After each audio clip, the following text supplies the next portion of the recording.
এখন আমি আপনাদের সামনে আগে বাড়বো যে তিনটা জিনিস জানিয়ে দিলাম। কোরআন শিখবেন এবং কোরআন শিখার সাথে সাথে বাংলা অনুবাদ হয়ে গেছে কোরআন, আপনাকে উর্দু পড়তে হবে না, বাংলা অনুবাদ হয়ে গেছে। বাঙালি মানুষ আপনি কোরআনটা তর্জমাটা দেখেন, আপনি দেখবেন কোনটা হালাল কোনটা হারাম কোরআনের মধ্যে পেয়ে যাবেন আপনি।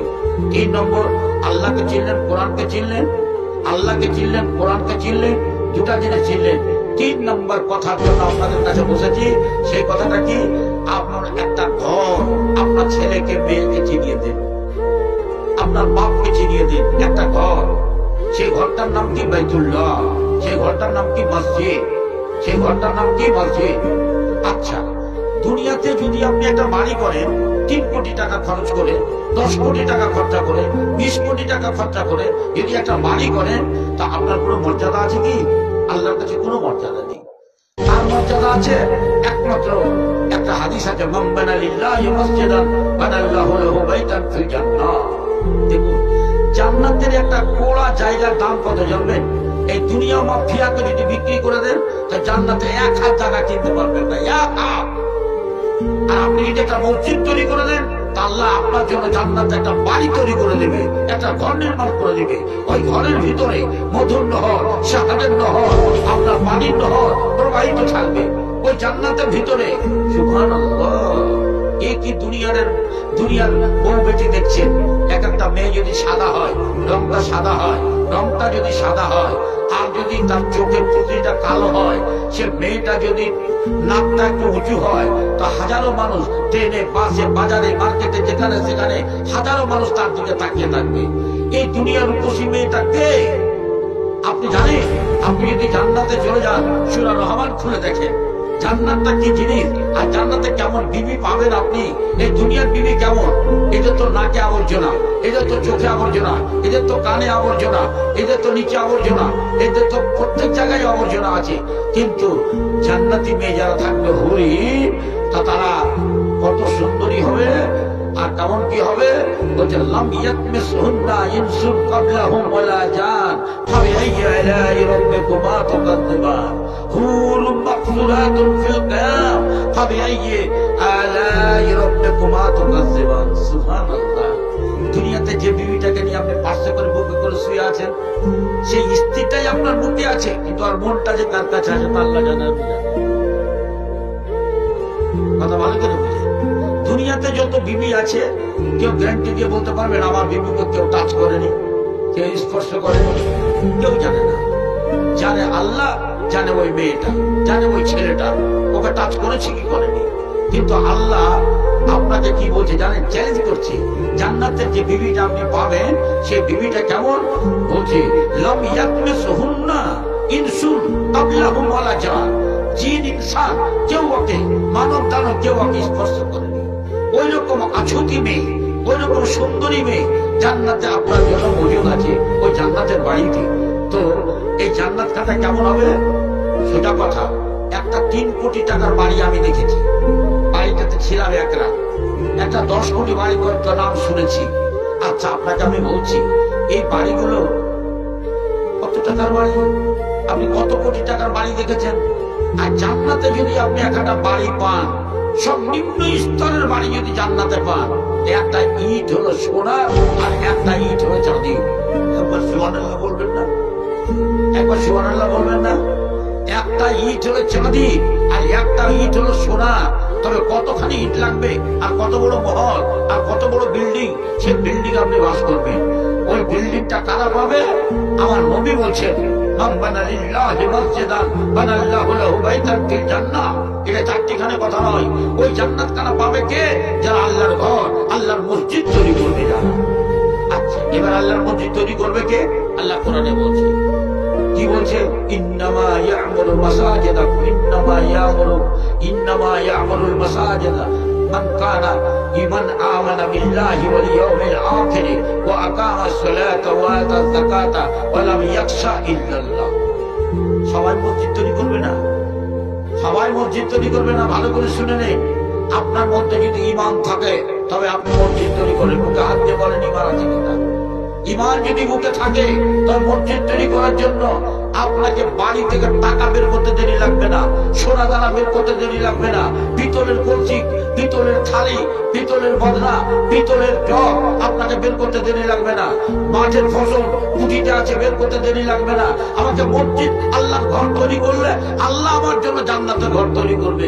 এই কথাটুকু যদি আপনার আয়নার মতো চোখের সামনে থাকে, তবে আপনাকে টাকা বের করতে আর কোনো কষ্ট লাগবে না। চলো আমি মসজিদ তৈরি করবো, দুনিয়াতে চলে যাব, মাটিতে মিশে যাব, আর মাটিতে মিশে গেলে আমার সব বাদ, দুনিয়ার গাড়ি বাড়ি কোনোই কাজে লাগবে না, কাজে আল্লাহর কাছে আমি জান্নাত দেব। এই জান্নাতটা আমার বাড়িটা তৈরি করবে কে? আল্লাহর ঘরটা।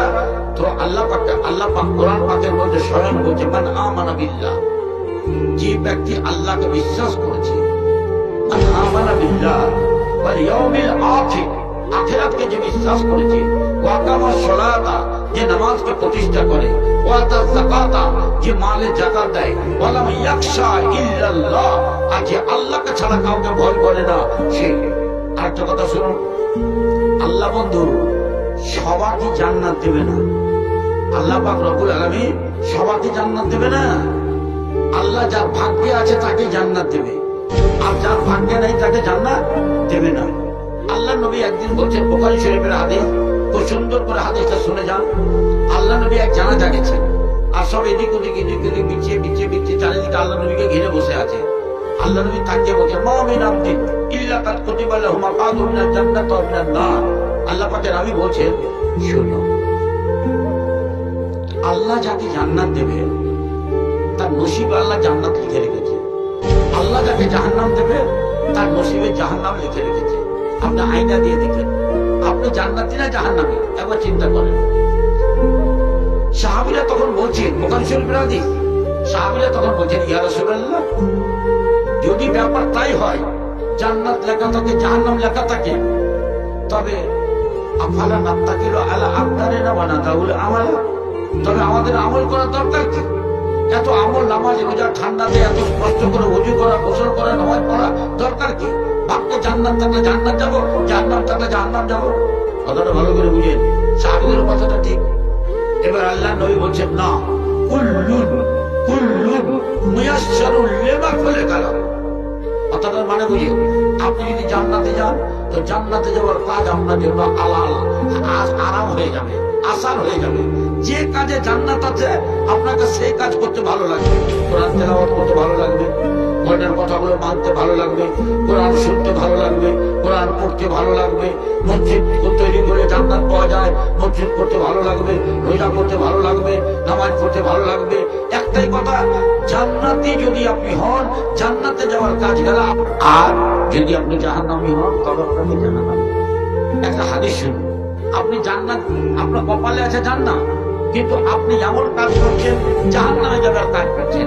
যত কাজ আপনার জাহান্নামে যাবার কাজ, কিন্তু মরার আগে আল্লাহ পাক রব্বুল আলামিন এক হাত যখন বাকি আছে, বাস আপনি শেষ জীবনে এমন একটা কাজ করে নিলেন যে আপনি চলে গেলেন জান্নাত। পড়েন আলহামদুলিল্লাহ, আলহামদুলিল্লাহ পড়েন, এটা ভালো।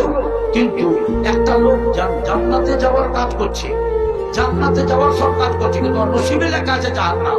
মরার আগে এমন কাজ করে নিল যে সে জাহান্নাম চলে গেল। শুনুন, বুখারী শরীফে একটা হাদিস বলি আপনাদেরকে। বুখারী শরীফে একটা হাদিস, একটা সাহাবী খুব বাহাদুরের সাথে বীরত্বের মতো, বীরের মতো যুদ্ধ করছেন। আল্লাহ নবীকে সাহাবীরা বললেন, হুজুর, আপনার এই সাহাবীটা জান্নাতি, খুব বড় বাহাদুর সাহাবী। আল্লাহ নবী বলছেন, না, ইন্নাহু মিন আহলিন নার, এ হলো জাহান্নামী। একবার সুবহানাল্লাহ বলবেন না? যে লোকটা নামাজ পড়ে, রোজা করে, হজ করে, যাকাত দেয়, যে লোকটা বীরত্বের সাথে জান মালের ভয় করে না, সেই লোকটাকে আল্লাহ নবী বলছে জাহান্নামী। হ্যাঁ, ওই লোকটা জাহান্নামী। এত বড় কথা, জাহান্নামী।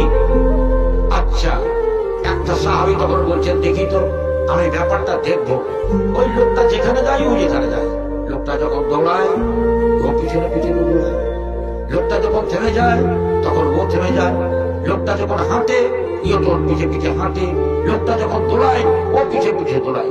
ফালাম্মা কাসুরাতিল জারাহা, এইবার যুদ্ধ করতে করতে যখন তার জখম বেশি হয়ে গেল, আর যন্ত্রণা থামতে পারে না, ভাইজান, মা যান, যারা যারা মা আমার পর্দার আড়ালে আছে ভালো করে এই কথাটা শুনে যান ভাই, শুনে যান। আপনাকে আমাকে একদিন মরতেই হবে, কিন্তু মরার সময় মরতে যন্ত্রণা আসতে পারে, কষ্ট আসতে পারে। আল্লাহ আমাকে আপনাকে যেন ধৈর্য ধারণ দেয়, সকলে বলুন আল্লাহু আমিন। সেই সময় সেই লোকটা আর কষ্ট বরদাস্ত করতে পারলো না, একটা তীরকে মাটিতে গেড়ে দিল, ওর ফলটাকে গেড়ে দিল, এটাকে মাঠটাকে গেড়ে দিল আর ফলটাকে উপরে রাখলো। এখানে করে দিয়ে সুম্মা তাহামালা একবারে ফলকে আত্মহত্যা করলো। কি বুঝতে পারলেন ভাই জান আপনার? এখান থেকে কি বুঝতে পারলেন? এবার ছোট্ট করে একটা কথা বলছি আপনাকে, কথাটা ভালো করে শুনে। ভালো করে মনে রাখবেন, নরের জন্য, নারীর জন্য, ধনীর জন্য, গরিবের জন্য, ছোটর জন্য, বড়োর জন্য, মুসলিমের জন্য, অমুসলিমের জন্য, প্রত্যেকটা মানুষের জন্য পাঁচটা বাড়ি। আপনাকে বলছি প্রত্যেকটা মানুষের জন্য পাঁচটা বাড়ি, সে নর হোক আর নারী হোক, সে ধনী হোক আর গরিব হোক, সবার জন্য পাঁচটা বাড়ি। কেউ কথা কোথায়? প্রথম